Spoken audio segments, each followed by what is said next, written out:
Hello, it's a fall day in the vicinity of Rochester, New York. I'm Steve. Last week, the Rochester Philharmonic Orchestra did a series of 4 all-Beethoven concerts.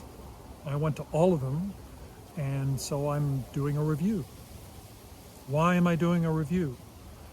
I guess to solidify the experience in my memory. I've had a relationship with Beethoven since I was about 8 and starting piano lessons. And now, decades later, I guess it's time for some capstone experiences. And if an orchestra that I know and like and I'm rooting for is going to do 4 overtures, 4 concertos, and 4 symphonies in 2 weekends, I'll go hear it. I'm doing all this from memory and impressions. I haven't gone back and done detailed research on every point. This is the impression I'm left with. This is my first time hearing the orchestra with their relatively new music director, Andreas Delfs. I've gone several times in the last couple of years, but just have missed him. I've always heard guest conductors up till now. Isn't Beethoven a little old-fashioned for me? I'm a modern music guy. When I was a music student, I participated in performances of Fidelio, Cage, Schoenberg, Crumb. I conducted Ligeti, Stravinsky, Oliveros. So I trained as a modern guy, but Beethoven was very good at what he did. He defined the instrument that we call the symphony orchestra. He's fundamental, not to be missed. The Rochester Philharmonic plays at the Eastman Theater downtown. Finished in 1922. Today it looks pretty much like the photographs from 100 years ago. I like it. I recently learned I've been gaslighted by the building. Every time I've gone into the lobby, followed the usher's instructions, up the stairs to my seat, and I can't figure out how I got there. Turns out it's not me. When the building was being built at the direction of George Eastman in 1921, the neighbor wouldn't sell his building at a price Eastman was willing to pay. So Eastman said, build around it. So the result is the theater is turned at an unusual angle to the street, and the main lobby does not align with the center of the theater. So it wasn't me. Walking over the thick carpet through the incandescently lit passageways, I try to imagine what it must have been like back in the days when this was the upper crust of Rochester discussing what was going to be happening next to Kodak. Kodak was the apple of its time. Someone told me the women's restroom vestibule has a harpsichord in it. I know the balcony level men's room has this paneled den where I can imagine many decades ago men would smoke in their suits and gossip about who was going to be promoted at Kodak next. The balcony, my usual haunt, where I like the sound, has a convex floor. It's like walking the outside of a sphere. I like it. I heard a podcast in which some doctor was saying people lose their balance in old age because they are sensorily deprived in their feet, not having enough interesting surfaces to walk on earlier in their life. So this is an interesting surface to walk on. So first concert on a Thursday night, Egmont Overture, the second piano concerto, and the third symphony, the Eroica. So I'm in my seat, I'm in the balcony, I'm over toward the left, the audience's left, looking down at the orchestra at a pretty steep angle. So Egmont starts with these big, deep, dark chords. Right away, worth the price of admission. I've never heard that sound come through a speaker. It's just unique. From my seat, I'm looking right at the cellos and basses, so their sound is coming at me with plenty of muscle. The woodwinds had this golden, refined sound I don't remember being so impressed with before. I wonder if this is something they've been working on with Delfs. This is kind of thing a real music director does. The winds from that seat seem to be aiming right at me or at a point kind of directly below my seat. As I said, the cellos and basses are facing me squarely, so plenty of muscle from them is coming toward me. The violin sound seems to be going straight up into the fly loft above the stage, like they're playing very well, but for someone else. I guess it's just that seat, so I mentally adjust the balance in my ear. So Egmont, a surging cello tune. I'm looking right at the cellos. It's great. It's beautiful. Great pacing leading into the ending, which is played with high precision. It's hard to judge somebody's physical build looking down at a steep angle from behind them, but Delfs looks like an agile, light type, has an easy swinging style with his conducting with sharp beats just where they're needed. I imagine he must be fun to play for. They just renewed his contract for another 3 years, so he must be doing something right. Second piano concerto. I was ready to hate this piece. Supposedly Beethoven said it wasn't one of his best. It's an early piece, started when he was about 20 years old to promote himself as a pianist, not revolutionary in style, derivative. The soloist, Jonathan Biss, in his publicity picture, sorry, the picture doesn't look like he's having a good time. But he sold me when he came out. His attitude from the moment he came on the stage, Jonathan Biss, was the servant of music. He was here to do the most beautiful possible job with this concerto, and he did. Mellow beginnings and endings of phrases in both the piano and the orchestra, as if they had agreed on that, the conductor and the soloist. It was delightful. Intermission. Then the third symphony, the Eroica. Again, with the main tune being introduced by the cellos, looking right at me. It sounded great. The buildup of momentum in the first movement of the Eroica usually sounds like a lecture on symphonic development sections. But in this performance, it sounded light and natural, just gathering energy. It made me think of wind in the trees, just like we're having right now. And I mean that as the highest compliment. It was really great. So Beethoven in his driving mode is all about heading for a goal and reaching it. And when the last chord of the first movement was still reverberating, some dude up in the back yelled, "Yeah!" And I took that to mean the music had done its job. Next, the funeral march starts with violins playing low. I think this violin section has been working on they've developed a deep, silky sound, like one instrument. It was really beautiful. In this funeral march, the basses had these figures all the time that go, and in a lesser performance, they just sound like growls or creaks. But these were cleanly articulated, and I thought, Beethoven, the genius, this is the rudiments of the muffled drums in a funeral procession played as little melodies in the bass. Scherzo, clean, tight rhythm. I think clean, tight rhythm is a strength of this group. The scherzo of the Eroica is often called the hero's humorous side. I don't think it's funny. I think the last movement is funnier by the standards of, I guess, 19th century German. Funny. So that was the Eroica. That was the first concert. Second concert, Saturday night, Leonore Overture Number 3, the Triple Concerto, and the Fifth Symphony. The overture did its job. Sharp, wake-up call, attention getter, calling card that this is a professional performance. Leading up to the ending, there are those rushing scales in the string. By rushing, I mean like rushing water, not like musically rushing. I was hoping for a little more of a sound thrill there, but I think that's because of this phenomenon that the violin sound was not coming directly toward me, an acoustical thing from my particular seat. The Triple Concerto, rarely played. The soloists were from the roster of the orchestra, Juliana Athaide on violin, Arim Kim on cello, Chao Wen Cheng on piano, not out-of-town soloists. The program note has a story, which it says is not reliable, that Beethoven wrote this for some Archduke amateur pianist to play. He must not have had too many Archducan duties if he had the time to practice all these scales and trills. These artists did what could be done with this blob of music.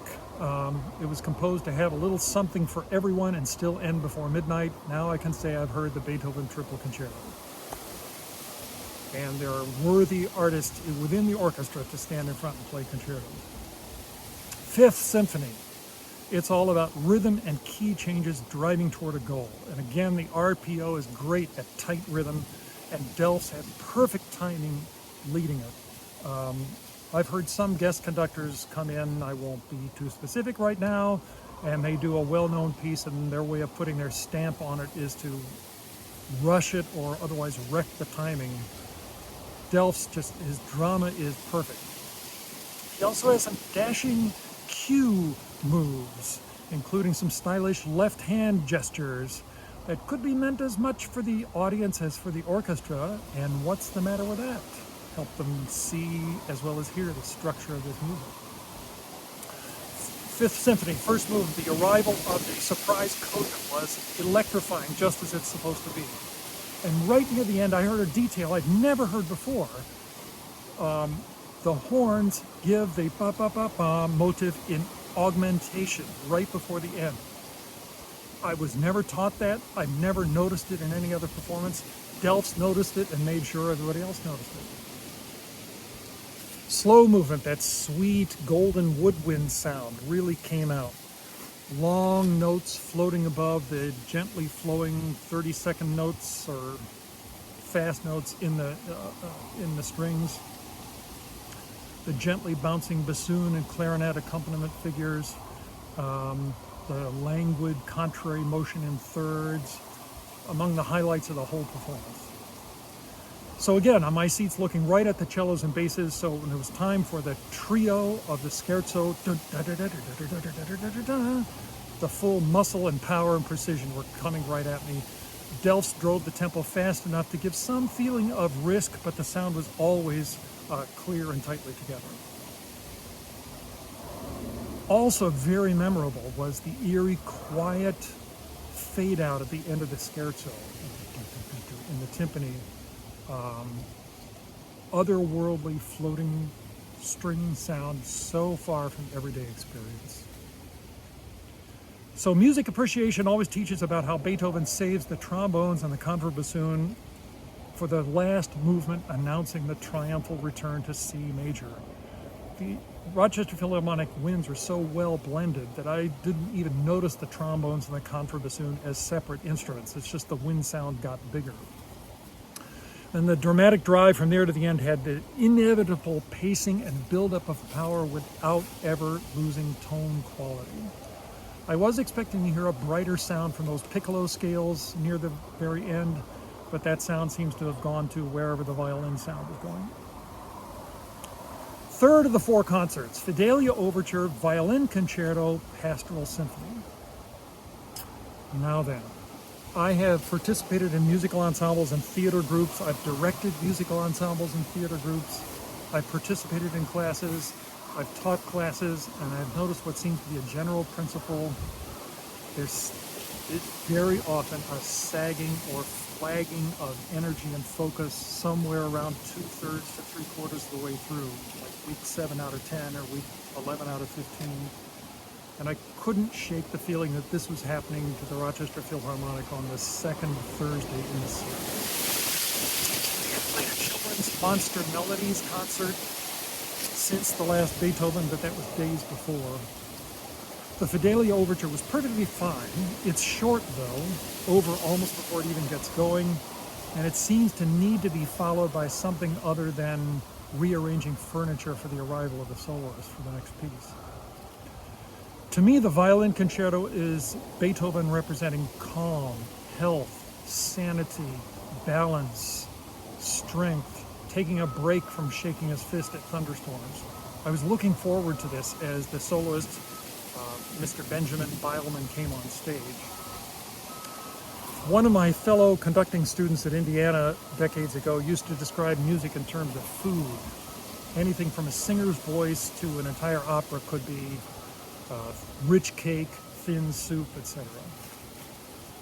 I would say Beilman's sound is a very dry white wine with plenty of acidity. He played cadenzas that I hadn't heard before. I don't know whether he wrote them or if others play them. The first movement cadenza had an added timpani part for an early 19th century militaristic episode. Well played, but is it what this piece needs? Mr. Beilman's a very talented young guy with things to do and places to go, but I don't know if the Beethoven Violin Concerto is his.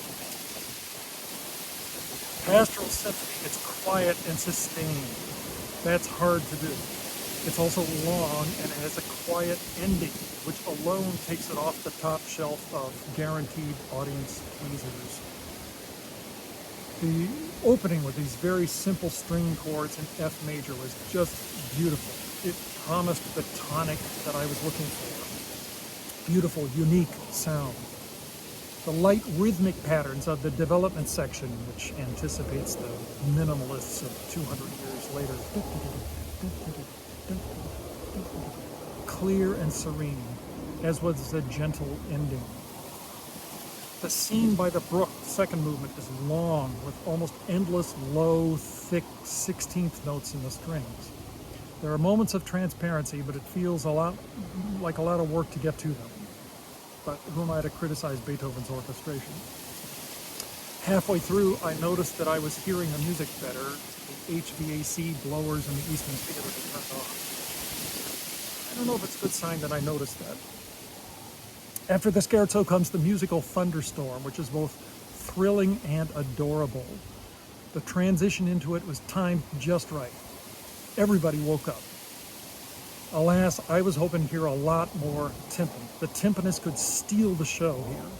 But from my seat, the sound from drums on an elevated platform at the back of the orchestra was dull. Now, who am I to criticize how masters play their instrument? But if I were conducting, I would have asked the timpanist to use harder mallets. I was craving more thwack up there in the back. In the last movement of the Pastoral Symphony, there are places where the beautiful Song of Thanksgiving melody, or a variation of it in flowing 16th notes, just floats like a cloud above a light, airy pizzicato accompaniment. But Beethoven has a penchant for saying something and then saying it again louder. And that tends to mean scrub-a-dub, string tremolos backed up by trumpets and trombones. It's hard to keep that gentle. Delfs gently set down the ending like an Airbus A380 touching down at LAX after a 10-hour flight from Frankfurt. And then everybody went home to look forward to the final Saturday. Last concert, Coriolan Overture, First Piano Concerto, Seventh Symphony. Coriolan, not the Shakespeare play, but from a play by a German romantic named Colin. Coriolan is a legendary Roman general who held his own people in such contempt that he plotted with an enemy tribe to attack his own city. Thinking of modern parallels? In Colin's play, supposedly, at the last minute, Coriolan's mother intercedes, pleads with him to call off the invasion, which he does, and then kills himself. So this piece is in C minor, which for Beethoven always means strong, interesting chord progressions. And from the first note of the concert, beginning of the overture, the orchestra was back, baby. This was going to be a good performance. Great feature I've never noticed before. A couple of places in this overture. The cellos are playing staccato eighth notes, like the stealthy steps of the evil Coriolan in the dark. And the bottom of that pattern is doubled in long notes by the second bassoon.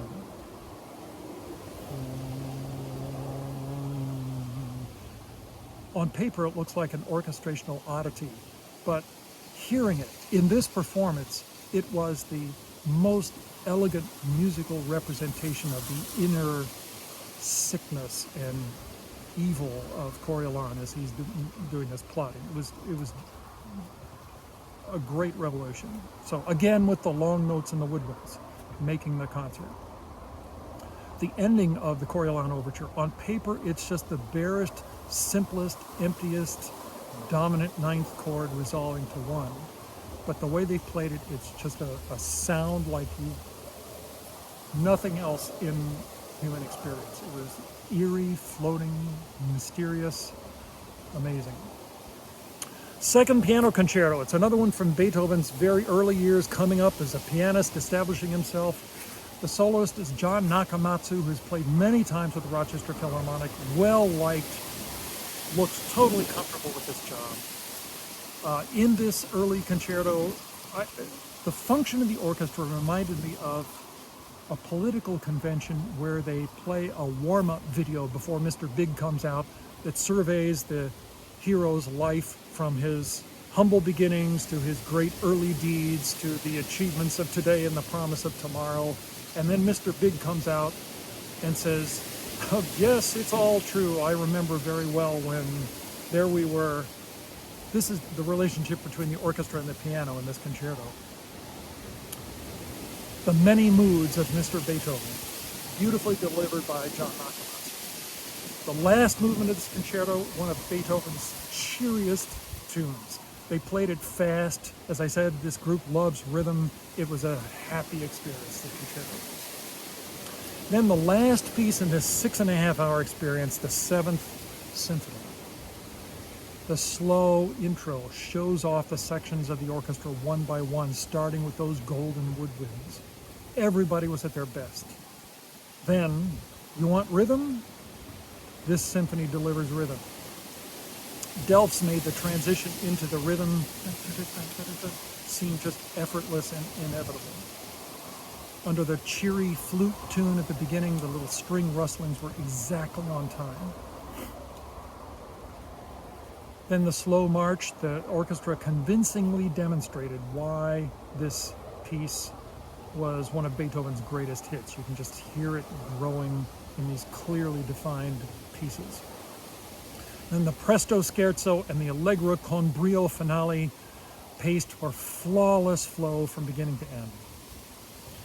I think Andreas Delfs and the Rochester Philharmonic have made the 7th my favorite Beethoven symphony, edging out the 8th, my previous favorite.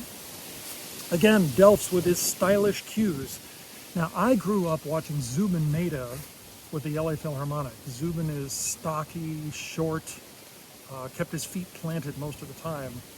Delfs is more like a baseball shortstop. He's loose, ready to go where the ball is, and he can throw to any base and make the out. He conducted all the overtures and all the symphonies from memory, which is not unexpected for a pro, but still the players must have respected that. I thought about why Mr. Delfs would end this whole series with the 7th instead of the 5th, which is possibly the most famous piece of composed Western concert music. Maybe it's because the 7th doesn't have the struggle. It doesn't go from dark to light. It's all light. There's no rhetoric, there's no polemics, it's just musical energy. Even the slow movement is not really mournful. The structure is so ingenious and easy to hear. It's more like, what can we do with slow A minor? Looking back at all 4 concerts, I spent a lot of hours intently watching the same 60 or 70 people. I thought of an interview I heard with an airline flight attendant who said once the airplane is in the air, the crew and the passengers are a family, with everything that implies. I guess that's what was going on here. I do have a grumble about the marketing. They put on the website a video with Mr. Delfs saying something like, when we put Beethoven on the music stands in front of the players, they don't say, oh, not that again. And then before the first concert, the music director of the local classical music station came out and said, we've all heard Beethoven so many times, but he still has the capacity to surprise us. My suggestion, do not apologize, do not explain, just do it. The music director and the orchestra decided to put on this solid block of Beethoven, let the music speak for itself, and it did. So playing all this Beethoven music all at once reminds everyone of the core history of the symphony orchestra and the music written for it. The Rochester Philharmonic can't just sit on tradition like, I guess, maybe the Berlin Philharmonic can, saying we've always been here, we'll always be here. The RPO more or less has to justify its existence every day. And these concerts were the plainest, most direct answer to the question, what is a symphony orchestra? What does it do? You hear note patterns and rhythms taken through various keys and transformations to create a long structure in sound without necessarily referring to any picture or thing outside of the music. And the fact that Rochester's big enough and rich enough to support an enterprise that does this and does it well is very fortunate. So it was a great experience going to those 4 concerts. It was a couple of $100, money well spent. So I'll go back and see what this group does next. Thanks for watching.